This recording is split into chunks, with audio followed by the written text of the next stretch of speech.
திருத்துறைப்பூண்டி கோர்ட்டில் வந்து ஒரு வழக்கு விசாரணைக்காக வந்திருக்கோம்.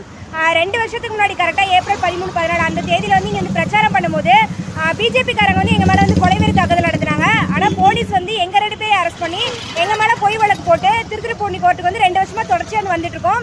தமிழ்நாடு முழுக்க நாங்கள் வந்து ஒரு பிரச்சாரம் பண்ணிட்டு இருக்கோம். என்ன அப்படின்னா, ஜூன் 10ஆம் தேதி இவிஎம் மிஷின் வேணா வாக்கு சீட்டு முறையில் நியாயமாக வந்து 2026 சட்டமன்ற தேர்தல் தமிழ்நாட்டில் வந்து நடைபெறணும் அப்படிங்கிறத வலியுறுத்தி வந்து டெல்லியில் ஜந்தர் மந்தரில் வந்து தொடர் போராட்டம் நடத்துறதா இருக்கும். அதுக்காக தமிழ்நாடு ஃபுல்லாக மக்களை சந்திச்சு பிரச்சாரம் பண்ணிட்டு இருக்கோம். இன்னைக்கு வந்து திருத்துறைப்பூண்டி ஃபுல்லாக வந்து இன்னைக்கு வந்து மக்களை சந்திச்சு வந்து பிரச்சாரம் பண்ணிருக்கோம்.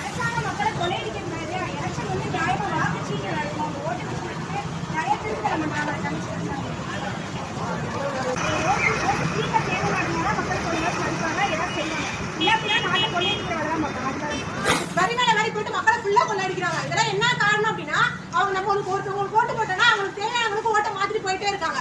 உலகத்துல இருக்க எல்லா நாடுகளிலுமே வந்து வாக்குச்சீட்டு முறையில நியாயமா தேர்தல் நடக்குது. இந்தியால மட்டும் மோடி அரசாங்கம் வந்து இந்த ஓட்டு மிஷினை வச்சுட்டு உள்ள மக்களை வந்து ஏமாத்திட்டு இருக்காங்க, ஓட்டுமே பழிச்சிட்டு இருக்காங்க.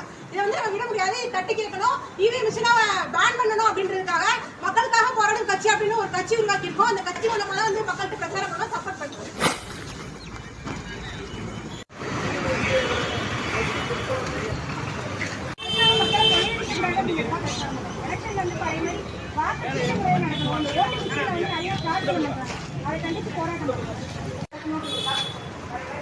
ஜூன் 10ஆம் தேதி டெல்லியில் வந்து ஜந்தர் மந்தரில் போராட்டம் பண்ண போகிறோம். அதுக்கு ஆதரவு கேட்டு மக்கள்கிட்ட வந்து சப்போர்ட் கேட்டு இன்னைக்கு வந்து திருத்துறைப்பூண்டியில் வந்து ஃபுல்லாக பிரச்சாரம் பண்ணோம்.